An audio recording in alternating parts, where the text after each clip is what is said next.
한동훈 장관이 오늘 오전 국민의힘 비대위원장직을 수락했습니다. 한 장관이 위기에 빠진 국민의힘을 이끌고 어떻게 총선을 헤쳐나갈지 주목이 되는데요. 오늘의 정치권 소식 김현주 시사평론가 조현산 변호사 두 분과 함께 짚어보겠습니다. 어서 오십시오. 안녕하세요. 네, 안녕하십니까? 어제 상임고문 간담회 상황까지 보면서 이제 예정된 수순이다라는 게 중론이긴 했습니다만 다소 오전에 이제 전격적으로 소식이 나왔거든요. 지금까지의 과정 어떻게 보셨는지요? 당의 총의를 모으는 과정은 비교적 원활히 진행된 것으로 보입니다. 김기현 당대표의 사퇴 이후에 3선 이상의 중진 연석회의가 있었고요. 물론 최고위원회도 개최가 됐었고, 그리고 이제 원내외에 당협위원장들이 모두 모여서 250여 명 이상이 함께 총의를 모으는 과정이 있었고, 어제 그리고 당의 원로라고 할 수 있는 상임고문단이 모여서 또 의견을 주셨습니다. 그래서 이런 모든 의견을 모아서 윤지혁 원내대표가 오래 걸리지 않을 것이다라는 이야기를 했었는데 예상보다 더 빨리 수락이 이루어진 것으로 보입니다. 그도 그럴 것이 아마 늦어도 이번 주말 안으로는 그런 모든 과정이 진행되지 않을까 예상은 했었거든요. 네. 왜냐하면 비대위원장 지목뿐만 아니라 이후에 이제 비대위를 구성을 해야 되고 또 1월 초순경에 공관위가 또 구성되어야 합니다. 공관위원장도 지명을 해야 되고 너무나 여러 가지로 현안들이 쌓여 있기 때문에 빨리 지명이 이루어질 것이다라고 예상은 했었습니다만 다소 전격적으로 이루어진 것이 아닌가 평가합니다. 지금 평론가께서도 말씀하셨습니다만 향후의 어떤 과정들을 위해서 빨리 진행돼야 한다라는 부분을 고려하더라도 그래도 이제 오늘 오후에 본회의 후에 또 지명이나 수락 과정이 있을 것이다라는 예측이었는데 오전에 이렇게 갑작스럽게 소식이 나와서 이 부분 변호사께서는 어떻게 보셨어요? 아무래도 그만큼 비대위원장 수락에 대한 그런 시점을 조금 더 빨리 잡는 게 나은 게 아닌가라는 그런 판단을 한 게 아닌가 싶고요.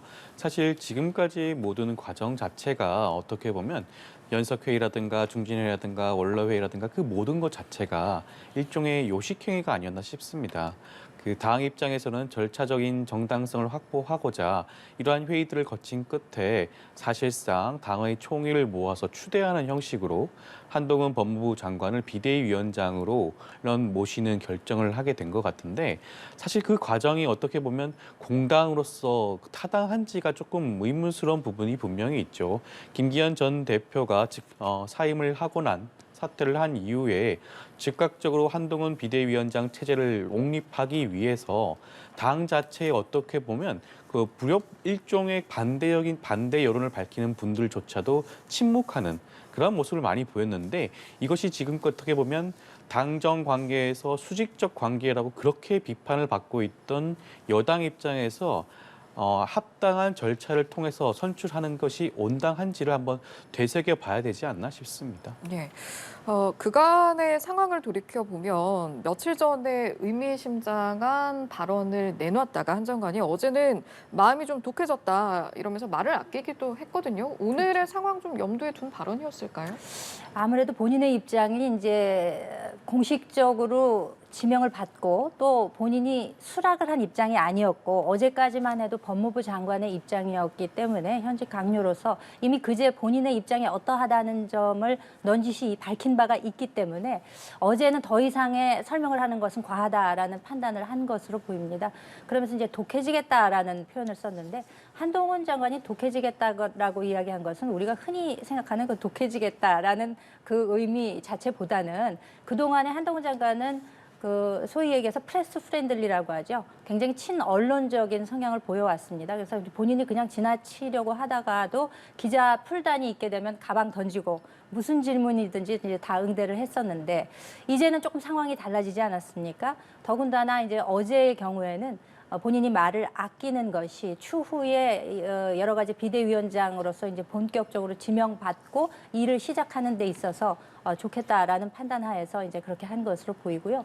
그리고 방금 전에 이제 말씀하시기를 상하 관계, 수직 관계에 의해서 뭔가 좀 이 지명 자체의 절차에 좀 과한 점이 있다는 그런 지적을 해주셨습니다만 국민 여러분들께서 지켜보셨다시피 김기현 대표의 사퇴 이후에 여러 이름들이 거명이 됐었고 그 과정에서 언젠가는 차출이 될 것이다라고 지목돼 왔던 한동훈 장관이 그간의 법무부 장관으로서 지역 행보 이후에 국민들의 지지를 받는 것이 확인됐고 또 본인도 그 뜻이 있음을 밝힌 것으로 아주 자연스럽게 그 지명 과정이 진행이 됐기 때문에 이것이 뭐 누군가의 뜻이 있어서 그 찍어 누르기식으로 지명되었다라고 보는 점에는 그래서 얼마나 많은 국민들이 그 동의를 하실까 하는 생각은 있습니다. 예, 같은 발언 어떻게 해석하셨는지 궁금하네요.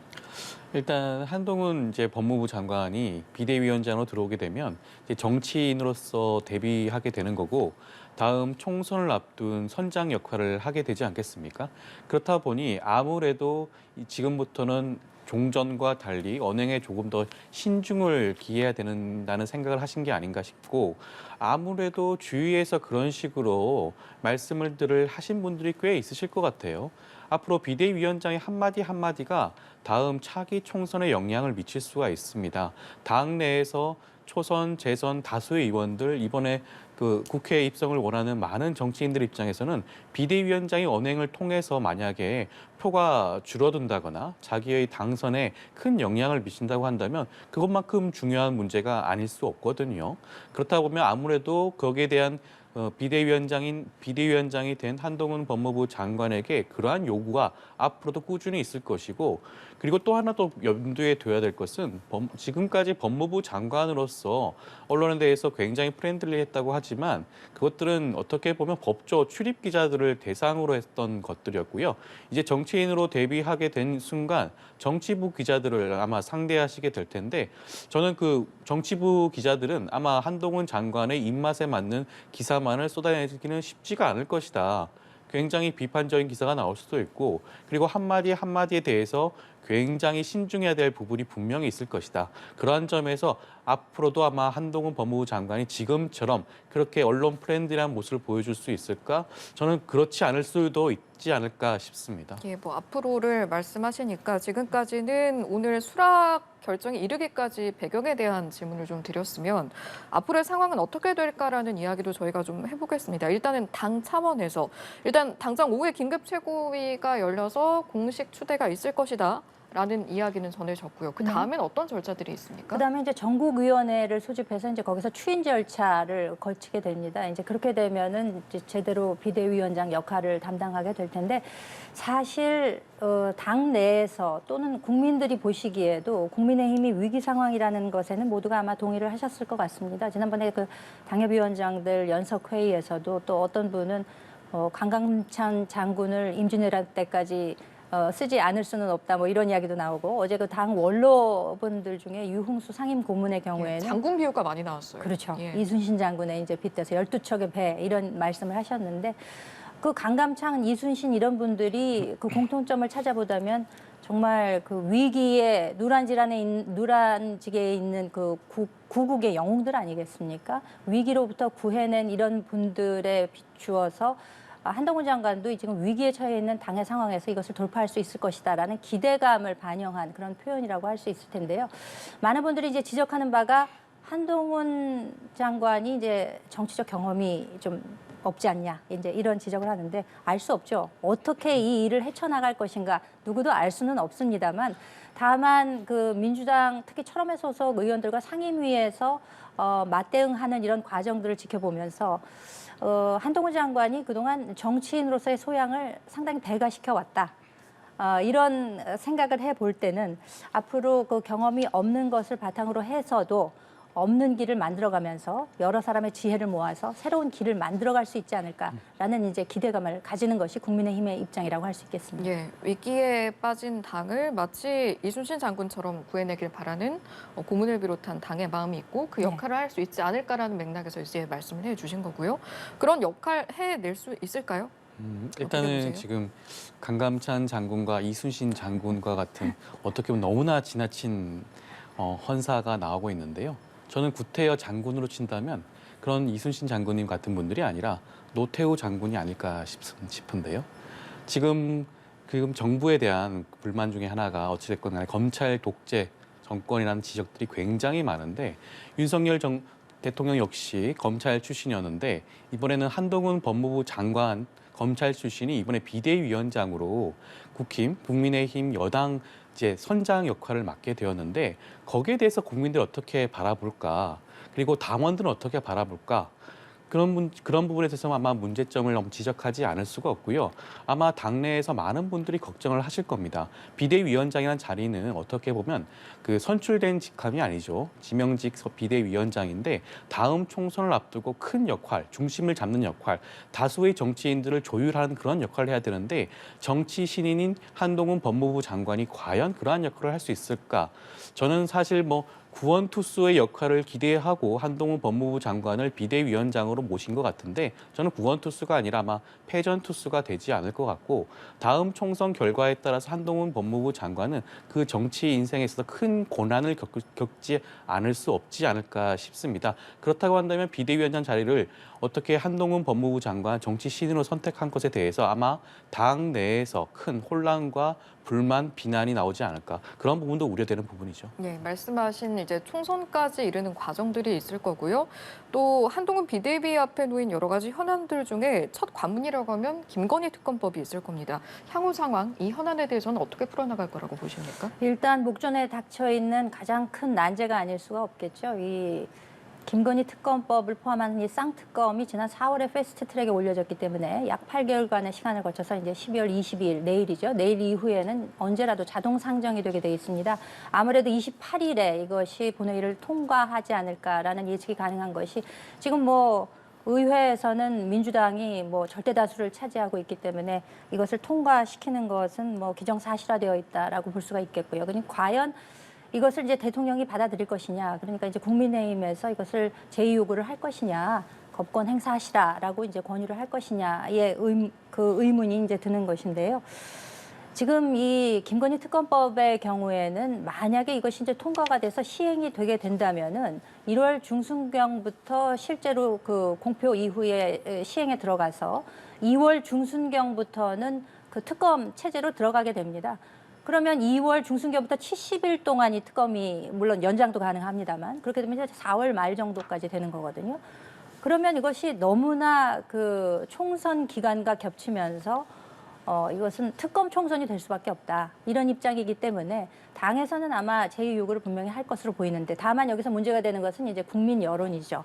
국민들이 생각하시는 바에 이것이 이제 국민의힘이 취하는 바가 온당하게 보일 것이냐. 그렇기 때문에 비대위원장으로서는 여기서 이제 고심하지 않을 수가 없을 것입니다. 여러 가지 독소 조항을 없앤다던가 혹은 총선 이후에 받아들인다거나 이외에 특별감찰관을 임명을 한다던가 이런 여러 가지 대안을 제시하면서 새로운 방안을 한번 모색할 수는 있을 것인데 여기서 이제 중요한 것은 비대위원장의 지금 그래서 역할이 또 비상대책위원회가 어떻게 스탠스를 처음에 취해 나가느냐에 따라서 이것이 국민들로부터 받아들여질 수 있을 것이냐 없을 것이냐 이것이 굉장히 중요하기 때문에 이 특검 처리를 어떻게 할 것인가 이 난제를 어떤 방식으로 풀어갈 것인가에 관심이 모아지고 있는 것이 사실입니다. 처음에 이걸 어떤 접근 방식으로 가느냐에 따라서 굉장히 여러 가지 갈래길 중에 큰 부분이 달라질 것이다라는 그렇죠. 말씀을 하시는 것 같습니다. 일단은 그럼 최근에 나온 한동훈 장관의 발언이 어땠는가를 돌이켜 보면 며칠 전에 김건희 특검법은 악법이다라고 공언한 상황이 또 있기 때문에 이걸 기준점으로 봤을 때 이 특검법을 그대로 받아들일 가능성이 있느냐 여기에 대해서는 또 물음표가 남거든요. 어떻게 전망하십니까? 우선 한동훈 법무부 장관이죠. 아직까지는 거기에 대해서 입법부에서 정한 그 특검법에 대해서 악법이라는 단어를 사용했는데 저는 굉장히 부적절하다고 보여집니다. 이미 지금 비대위원장으로 이제 추대가 되었으니까 앞으로의 그 정치적인 행보 역시 그와 궤를 같이 할 것으로 여겨지는데 아마 28일 날 특검법 당연히 통과될 겁니다. 국민적인 여론도 그렇고요. 통과되고 나면 윤석열 대통령은 아무래도 지금과 동일하게 수차례 거부권을 행사했듯이 이번에도 거부권을 행사할 것이고 거기에 대해서 한동훈 이제 비대위원장도 동일한 의견을 밝히지 않을까 싶습니다. 근데 여기서 한동훈 비대위원장이 중심이 되어서 특검법의 일부 문구를 수정한다든가 수정안을 제안한다든가 그런 것들은 어떻게 보면 사실 그 가능성이 거의 없다고 봐야겠죠. 일단 입법권 자체가 현재 국회에서 다수당인 민주당과 정의당이 함께 지금 낸 특검법입니다. 거기에 대해서 어떻게 수정안을 제시하고 통과를 시킬 수 있다고 생각을 하는지 그 의도부터 전 이해가 되지 않고요. 그리고 지금 시기에 대해서 말씀을 하셨는데 총선에 임박하게 된 것은 전적으로 여당의 책임입니다. 특검법 자체는 예전부터 특검법 처리를 줄기차게 야당에선 요구해 왔었죠. 그러다 보니 처리가 되지 않다 보니 지금 이 시점까지 미뤄졌던 것이고 부득이 연말이 되어서야 통과가 될 수밖에 없는 것인데 거기에 대해서 총선에 대한 어떤 영향 때문에 그런 우려를 하는 것은 글쎄요, 국민들이 어떻게 생각하실지 한번 지켜봐야 되지 않을까 싶습니다. 네, 알겠습니다. 민주당에서는 한 장관의 이 악법 관련 발언에 대해서 거세게 비판의 목소리를 내는 중이고 그중에 하나가 이제 정청래 의원의 목소리인데 이 내용 어떻게 들으셨는지 궁금한데 한번 여쭤보겠습니다. 정청래 의원이 한 지적 부분 충분히 공감할 수 있는 말씀이신데 지금 한동훈 법무부 장관이 법무부 장관의 직위에서 행정부에서 지금 법무부라고 하는 것은 수사권과 함께 검찰을 통제하는 기관이지 않습니까? 근데 그 장관의 직위에 있으면서 야당이 합의해서 처리하고자 하는 법안에 대해서 특정한 악법이란 지적을 하는 것은 굉장히 부적절하고 온당하지 못하다고 여겨질 수밖에 없는 부분이고요. 지금 과거 소크라테스 같은 경우는 악법도 법이다라는 말까지 했는데 그런 말을 좀 되새겨 볼 필요가 있지 않나 싶습니다. 법이라는 것은 일단 통과가 되고 나면 그 다음 법의 집행 과정에서 어떠한 문제가 있다 한다면 그때 그런 절차를 또 밟을 수도 있는 부분이거든요. 근데 지금 이제 탄생조차 하지 않고 있는 법에 대해서 악법 운운하는 것은 굉장히 부적절한 처사가 아닌가 싶습니다. 예, 정청래 의원의 경우에는 이제 또 수사 상황 생중계를 독소 조항이라고 한 것을 두고 이제 최순실 국정농단 사건 때 한동훈 특검팀이 언론 브리핑을 한 것을 두고 또 빗대서 이야기를 하기도 했습니다. 이 내용은 어떻게 들으셨습니까? 일단 정청래 의원은요. 지금 최고위 회의에서 무슨 테스형 노래도 틀고 이제 악법이다 이 얘기를 하면서 테스형 이 노래를 틀으시더라고요. 근데 정청래 의원은요. 그렇게 하시면 안 되죠. 왜냐하면은 전에도 국회에서 예결특위인가 그때 한동훈 장관한테 아주까리 기름 먹냐 이렇게 물어본 적이 있어요. 왜 이렇게 깐죽대냐 이런 식으로 개인을 굉장히 폄훼하는 이런 반응을 했었는데 이것도 지금 마찬가지예요. 굉장히 국민을 호도하는 겁니다. 이 악법이라고 한 것의 의미는 이 입법의 의도가 그렇다는 겁니다. 이거는 법률가로서도 법무부 장관으로서 그렇게 평가할 수 있을 만하다고 생각되는 것이 방금 야당이 합의해서 했다고 하는데 야당이 합의한 것은 소용이 없고요. 여야 합의가 있어야 됩니다. 이제까지 13번 이루어졌던 모든 특검은 다 여야 합의로 이루어진 것입니다. 여야 합의 과정 중에서 서로 조율을 해서 했더라면 이걸 패스트트랙에 태워가지고 이와 같이 총선 기간과 겹쳐지는 국면으로 만들 일도 없었을 것이기 때문에 이제까지 한 번도 없었던 여야 합의 없는 특검이 없었는데 이제 와서 야당이 일방적으로 주장하고 최강욱 의원이 입법하고 특검 지명도 야권에서 하고 그러니까 대통령이 포함되어 있지 않은 교섭단체와 비교섭단체가 지명한다.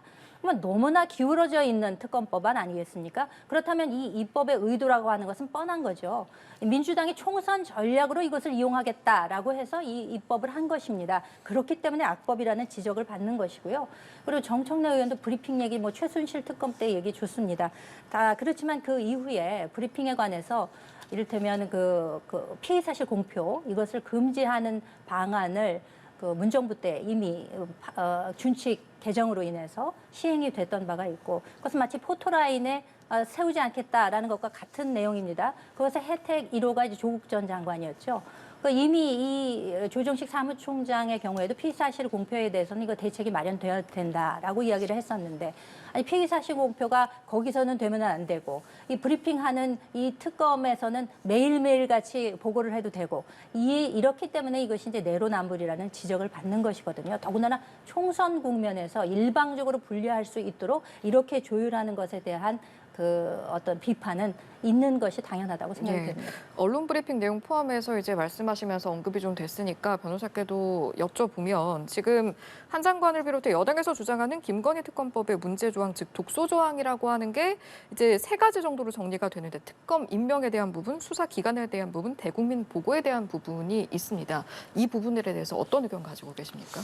우선적으로 모든 부분에 있어가지고 여야 합의를 통해서 이 법안이 처음에 만들어졌다고 한다면 이 부분 자체도 문제가 해결이 될 수 있는 부분이었겠죠. 근데 그동안 지금 여당에서는 이 특검법에 대해서 전혀 합의조차 진행조차 되지 않았던 부분이다 보니 이러한 규정이 결정이 된 게 아닌가 싶고, 물론 그 부분 자체가 뭐 온당하다, 합당하다라고 제가 단언컨대 말씀을 드리기 쉽지는 않을 것 같아요. 지금까지 그 전에 전례를 봤다고 한다면 여야 모두가 합의를 해서 진행하는 부분도 분명히 필요하긴 할 겁니다. 그런데 지금 어차피 지금 그 28일 날 특검법을 처리할 수밖에 없는 상황에 이르렀는데, 이러한 뭐 몇몇 조항 가지고 문제 제기를 하면서 뭐 악법이라는 등 독소 조항이라는 등 그런 지적을 하면서 통과를 저지시키고자 하는 행동 자체가 저는 굉장히 부적절하다 보고요. 언론 브리핑 부분도 물론 피의 사실 공표는 당연히 뭐 법상 금지되어 있긴 하죠. 근데 이거는 특검법입니다.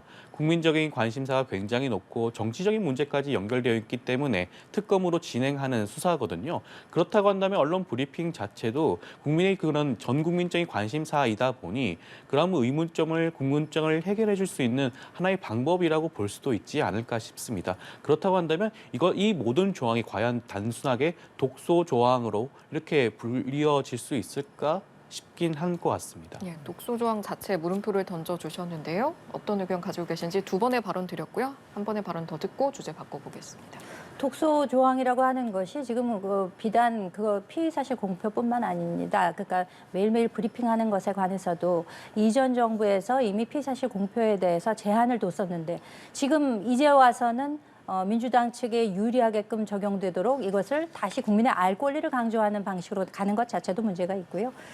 그리고 이제 뭐 통과를 저지할 방법이 없습니다. 지금 뭐 절대 다수 민주당이 절대 다수 의석을 차지하고 있기 때문에 통과되는 것은 당연지사이기 때문에 그러면 그 독소 조항을 빼고 특검 수사를 총선 이후에 하는 방안을 한 장관이 비대위원장직을 맡은 후에 이걸 네. 제안할 수 있지 않을까라는 이야기가 또 여당 내에서 나오잖아요. 이렇게 그렇죠. 흘러갈 가능성은 어떻게 보세요? 그런 방식도 저는 있을 수 있다라고 생각이 됩니다. 그러니까 무조건적으로 거부권을 행사하는 모양새로 비춰질 경우 이것이 더군다나 그 대통령의 배우자에 관계된 문제이기 때문에 국민 여론을 감안하지 않을 수 없을 것이고, 그럼 좋다, 특검을 받겠다.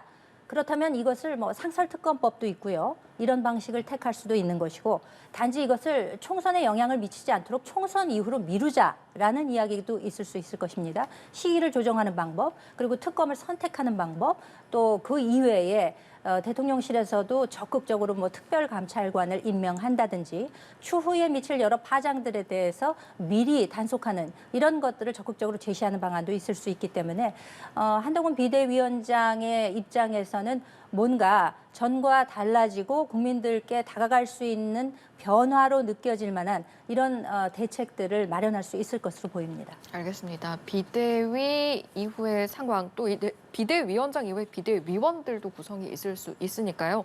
또 그 면면도 궁금해지는 부분이 있는 것 같습니다.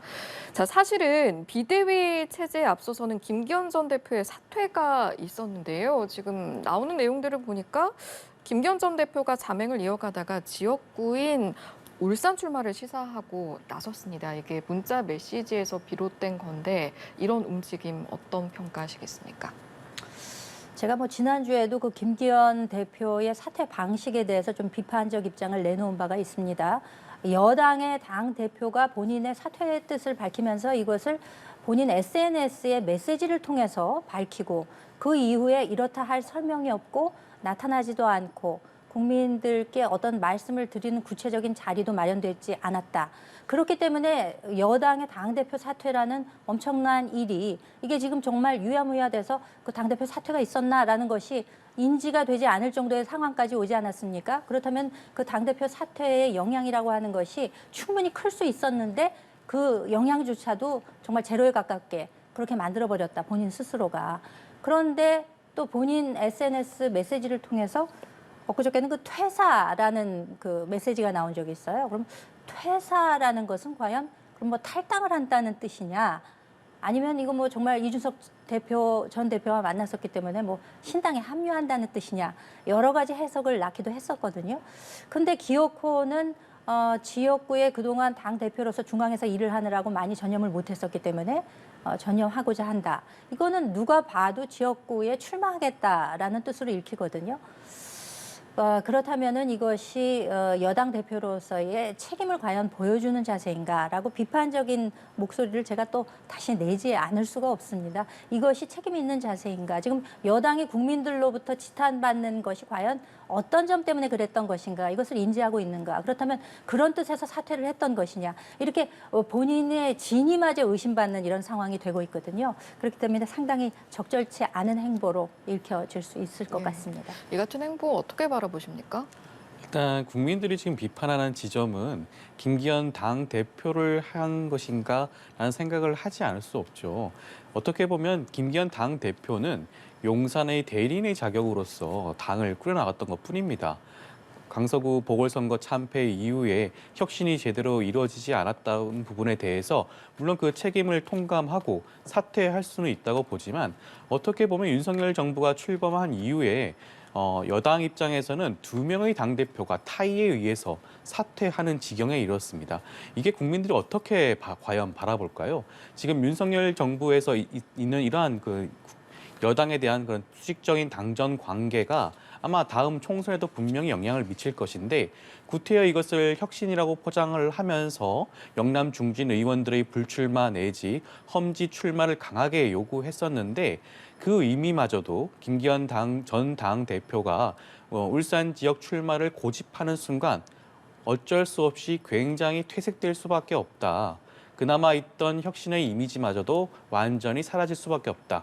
그렇다고 한다면 다음 총선에서 여당의 입지는 더욱더 좁아지는 게 아닌가 그렇게 생각이 듭니다. 알겠습니다. 국민의힘 관련 내용 여기까지 짚어보고 민주당 이야기로 넘어가 보겠습니다. 민주당은 지금 이재명 대표와 김부겸 전 총리의 오찬이 주목을 받았고 어제 있었던 이야기고요. 또 이후에 또 정세균 전 총리와 28일 만남도 주목을 받고 있잖아요. 일단 당장 어제 나온 이야기를 돌아보면 이낙연 전 대표와의 대화를 제안을 했고 단합을 위해서 이 대표도 산이든 물이든 건너겠다. 라고 입장을 보이긴 했습니다만 구체적인 이야기가 나온 건 아니어서 향후 상황 어떻게 흘러갈 거라고 예상을 하십니까? 저는 이재명 당 대표가 다음 총선을 앞두고 분열의 길을 선택하지는 않을 것이라고 생각이 듭니다. 통합의 정치를 할 수밖에 없는 상황이죠. 그렇다고 한다면 추후에 이낙연 전 대표와의 회동을 통해서 그런 분열된 부분을 봉합하는 절차를 반드시 잡으실 것이라는 생각이 들고요. 이낙연 전 대표 같은 경우에도 그러한 부분에 그 만남의 제의에 대해서 조금 더 충분히 고민을 하시고 제의에 동의해 주신 게 어떨까 싶은데 지금 이낙연 전 대표 같은 경우에는 거의 뭐 신당 창당을 눈앞에 둔 상황에서 이재명 대표의 그런 뭐 퇴진과 비대위 체제의 전환을 너무나 적극적으로 요구를 하고 있습니다.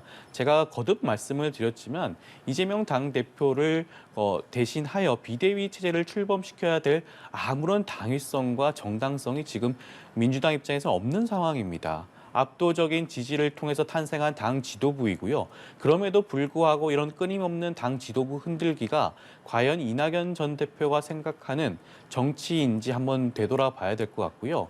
그렇다고 한다면 어찌 됐건 이낙연 전 대표가 더 이상 돌아올 수 없는 강을 건너기 전에 이재명 당대표와 함께 만남을 가지고 그런 분열을 봉합하는 시간을 가져야 되지 않을까 싶습니다. 네. 가능할까요? 가능하겠습니까? 아니 지금 뭐 이낙연 전 대표가 만남을 하셔야 된다라고 이야기를 하는데 그 제안은 이재명 대표가 하셔야 되는 거 아닙니까?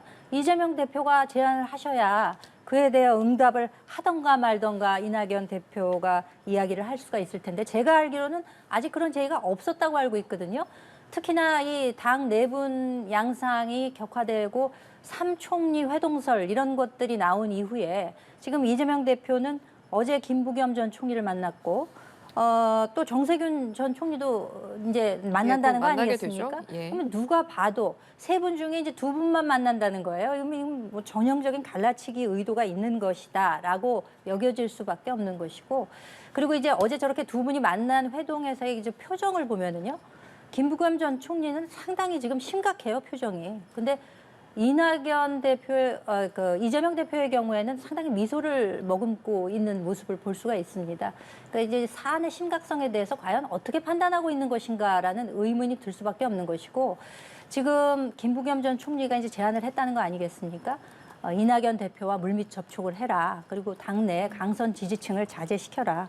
준영동형 비례대표제의 취지를 그대로 유지시켜라. 이런 이야기들을 했다는 것이잖아요. 근데 과연 이재명 대표가 이것을 받아들일까요? 뭐 산 넘고 물 건너 갈 수 있다라고 이야기하지만 본인이 산 물 이미 머릿속에 딱 정해놓고 큰 변화는 저는 없을 것이라고 봅니다. 그렇기 때문에 이낙연 전 대표의 경우에도 이 큰 변화가 없다. 내가 연말까지 당 내에 변화가 있을 것이냐 지켜보겠다라고 한 그 기조를 유지할 수밖에 없는 것이고, 그렇다면 새해 들어서 그야말로 뭔가 새로운 것을 모색하고 신당 창당이 가시화되는 국면으로 가지 않을까, 저는 그렇게 예측을 합니다. 예. 통합 비대위와 관련해서 그런 요구가 연말까지 받아들여지면 이낙연 전 대표가 뭐 탈당이나 신당 창당 중단을 고려할 수도 있다라는 이제 맥락의 문답이 오갔을 때 그러면 대화할 용의가 있다라고 입장을 밝혔습니다. 그렇다면 이낙연 전 대표와 이재명 대표의 대화가 시작되기 위한 전제 조건이 통합 비대위라면 이재명 대표 입장에서 전 총리들을 만나면서 의견은 듣고 있습니다만 이것을 산이든 물이든 건널 때 본인 또한 내려놓아야 하는데 이게 가능할 것이냐라는 질문은 또 필요할 것 같거든요. 저는 우선 그 이낙연 전 대표가 요구하는 그 안 자체가 과연 얼마만큼 당원들이 동의하는 수준인가 의문스럽지 않을 수가 없고요. 구태여 지금 정당한 당 지도부 체제를 흔드는 그 목적이 무엇인가, 그 저희가 무엇인가 의심스러울 수밖에 없고. 목적이 뭐라고 보세요? 저는 어찌됐건 간에 차기 총선에서 본인 스스로의 어떠한 정치적 역량을 통합 비대위를 통해서 역할을 하고 싶다는 그런 의중이 아닌가 싶은데, 그것이 과연 지금 민주당 입장에서 그것을 받아들일 수 있는 수준인가 싶습니다. 지금 이낙연 전 총리에게 아마도 이재명 당대표가 아직까지 만남에 대한 제의를 하지 않았다고 한다면 그것은 이낙연 전 대표가 요구하는 주장이 너무나 터무니없는 주장이기 때문에 그러한 전제 조건을 내걸고 만남을 가질 수는 없지 않겠나. 지금 너무나 수준이 주장하는 수위가 너무나 높기 때문에 이재명 대표 입장에서도 아마 고심이 깊어질 수밖에 없지 않을까 싶습니다. 그러한 전제 조건을 내걸고 있는 이낙연 전 대표를 만나서 어떠한 대화를 도대체 할 수가 있겠습니까? 그렇기 때문에 제가 말씀드렸던 부분도 이낙연 대표가 사실상 가능한 수준의 제안을 하셔야 된다. 가능한 수준의 제안을 하시고 난 다음에 이재명 대표와의 만남을 가지는 게 그것이 더 온당하지 않나, 그런 생각입니다. 이낙연 전 대표 지금의 분위기와 상황대로라면 신당 창당은 예정된 수순이다 이렇게 보면 되는 겁니까? 저는 그렇게 보여지는 것이 이재명 대표가 어떤 큰 변화를 내놓을 수가 없을 거예요. 더군다나 이제 공천 국면으로 들어가지 않습니까? 그래서 지금 뭐 공천 학살 이야기도 나오고, 지금 당 내에서 사전에 하는 적격 부적격 심사의 면면을 보더라도 비명계들이 부적격 판단을 합당하지 않은 이유로 받고 있고, 그리고 과거 물론 뭐 다 사면 복권 받았다고는 합니다만 고문치사에 이르는 이런 범죄를 저질러서 복역까지 한 분들에 대해서는 일단 뭐 부적격으로 번복은 됐다고 합니다만 적격 판정 나오고, 이런 거 보면은 다 한눈에 보이지 않습니까? 그렇기 때문에 당내의 민주주의가 지금 작동하고 있는가, 강성 지지층의 상당히 폭력적인 행태에 대해서 왜 입 다물고 가만히 있는가, 이런 것들이 누적이 돼서 지금 통합 비대위 이를테면 추천까지 가는 것이기 때문에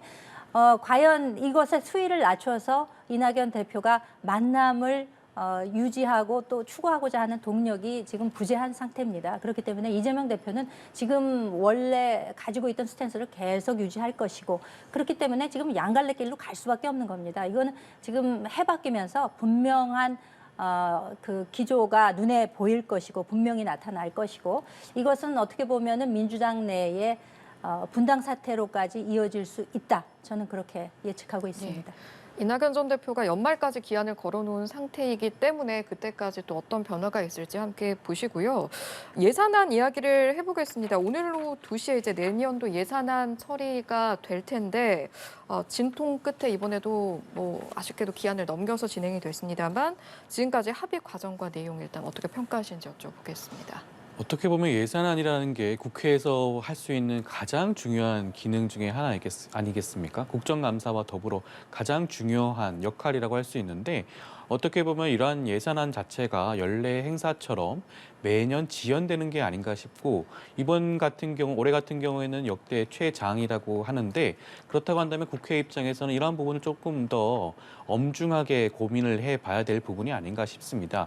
예산안 통과가 그렇다고 하더라도 제대로 검증하지 않고 통과시키는 게 능사는 아니지만 충분히 조금이라도 시간을 촉박하게 조절을 해 가면서 심사를 할 수 있었음에도 불구하고 너무나 많이 지연이 됐다. 그리고 그 과정에서 양당 입장에서는 각자의 주장이 할 수 있는 부분이 있긴 한데 어떻게 보면 저는 여당이 처음부터 R&D 예산을 너무나 구태여 많이 삭감한 게 아닌가.